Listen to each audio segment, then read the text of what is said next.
Hello and welcome to Bored and Confused, where I review shows based on two criteria. One, was I bored? Two, was I confused? Today's show is The Receptionist, playing at second stage at Pershing Square Signature Center. All right, let's talk about this play. What did I know about it going in? Well, I knew it was written by Bock. I'm not super familiar with his work, but I do know his name, and I am familiar with some of what he's done. I also knew it starred Katie Finneran, who I am a big fan of. She is very funny, very talented, and I have loved her in everything I've ever seen her in. Other than that, I was going in pretty fresh, except I also knew it was written about 20 years ago, and that this is a revival. So before I go on, let me tell you that this is an excellent production of a fascinating play, and it will be impossible to talk about it without giving away some surprises. So if you like going in cold like I do, you can turn off the volume and let this play out in the background while you answer some of those emails that have been piling up. I would say turn off the video, but it messes with the algorithm when people stop watching just a minute in. So help me out, let it play out. Then go see the show, then come back and watch the video a second time with the sound on, and like it, and let me know your thoughts in the comments below. Thanks, I really appreciate it. So let me give you a little background on this play. Bock is a Canadian-American playwright who has been a significant voice in off-Broadway theater for decades. He is known for works like Swimming in the Shallows, The Drunken City, and The Thugs, for which he won an Obie Award. He also received a Guggenheim Fellowship in 2012. His writing tends to blend quirky, almost whimsical comedic surfaces with genuinely dark and unsettling undercurrents. He is, in the best possible way, a playwright who makes you laugh right up until he makes you deeply uncomfortable.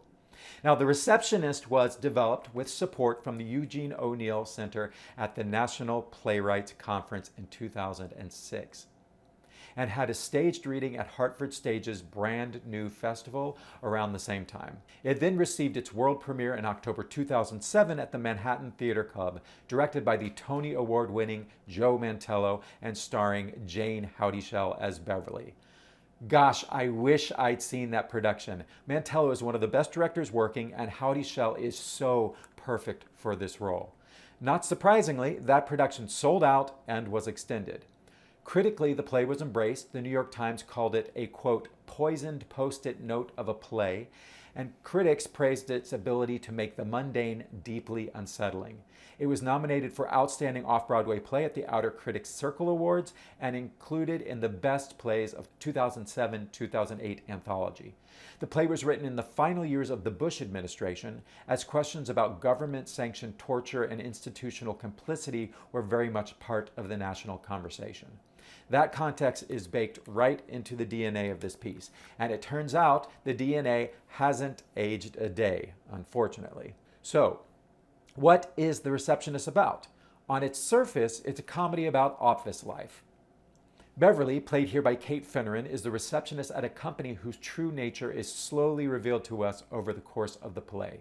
She works alongside her colleague Irene, played by Mallori Johnson, and their boss Edward Raymond, played by Nael Nacer. Things shift when a man named Martin Dart, played by Pullen, arrives from the central office, and it becomes clear pretty quickly that he is not there for a routine visit. The play is one act, clocking in at about 80 minutes with no intermission, and there are just 4 characters. Part of what makes it work is that Bock doesn't hand you exposition on a silver platter. You piece together what this company actually does as you watch. It seems to be set somewhere around the early 2000s. There are references to laptops and the internet, but Beverly is using a Rolodex and faxes are going off in the background. So it has this transitional era quality that suits the story well. Let me start with the positives because there are a lot of them. First and foremost, the acting. This is an outstanding cast. Katie Finneran is doing exactly what you'd hope she'd do. She is funny, she is warm, she has impeccable timing, and she makes Beverly completely real. Beverly is a woman with very strong opinions about other people's love lives, and her phone conversations with friends throughout the play are hilarious. Mallori Johnson as Lorraine is a wonderful foil and scene partner, and together Finneran and Johnson have a great chemistry. And their dynamic, Beverly the receptionist, Lorraine a rung above her on the office ladder, is the beating heart of this show. Pullen and Nael Nacer round out the cast beautifully.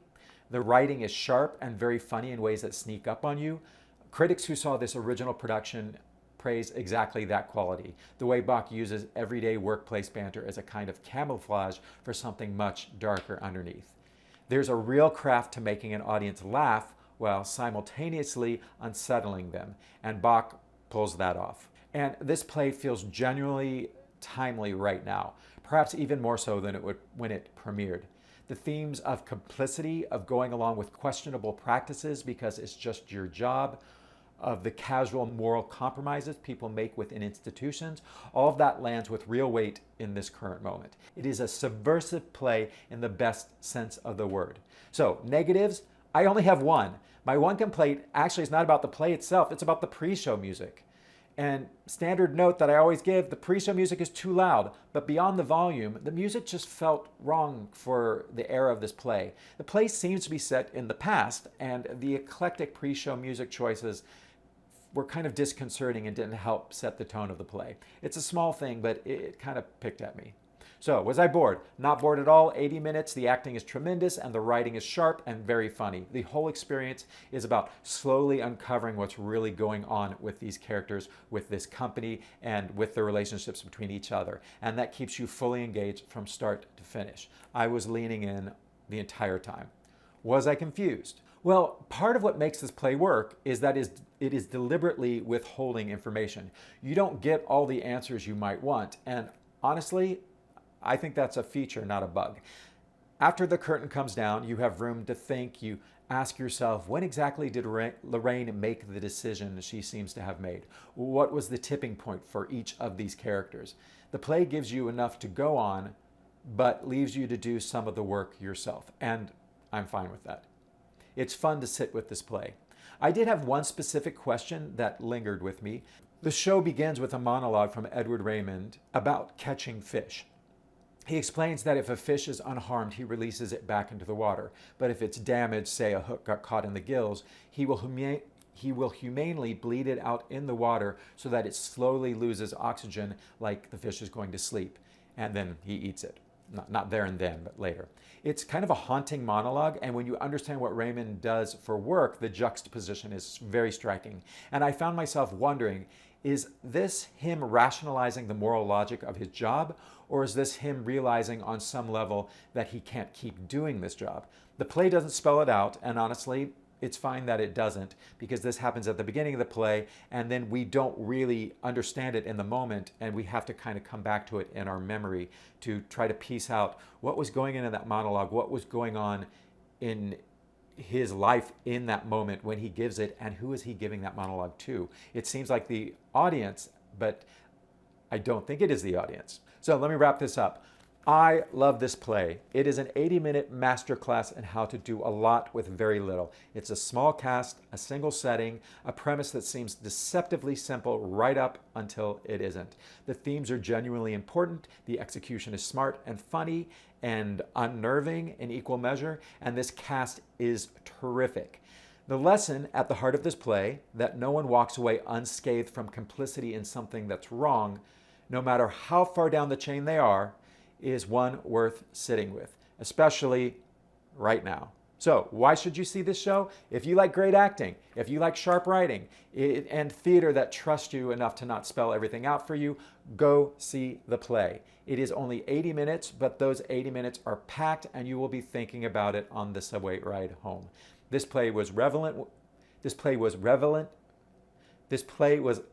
when it premiered 20 years ago, and it's even more relevant now. So don't miss it. Let's talk about seats. I was fortunate enough to get a press ticket for this. Thank you. I was in the middle of row E, which was an excellent seat, but it is a small theater, so every seat is a good seat. You are never far from the stage, and the sight lines are great throughout. Don't stress about where you end up. You are going to have a great view no matter what. So where can you get your tickets? Well, of course, the website, but let's talk about cheap tickets. You have options. Student Rush, $25 at the box office 2 hours before curtain.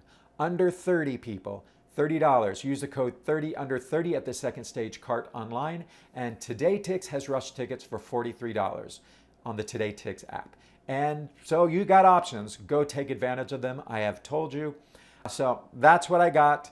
Please like, comment, subscribe, click the notification bell so you know when something new happens. And if you see me at the theater, say hi.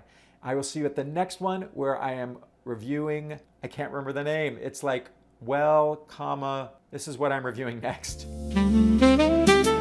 Don't wanna drift away, wanna stay inside the play. Keep me engaged, keep me amused with what's in front of me, 'cause I don't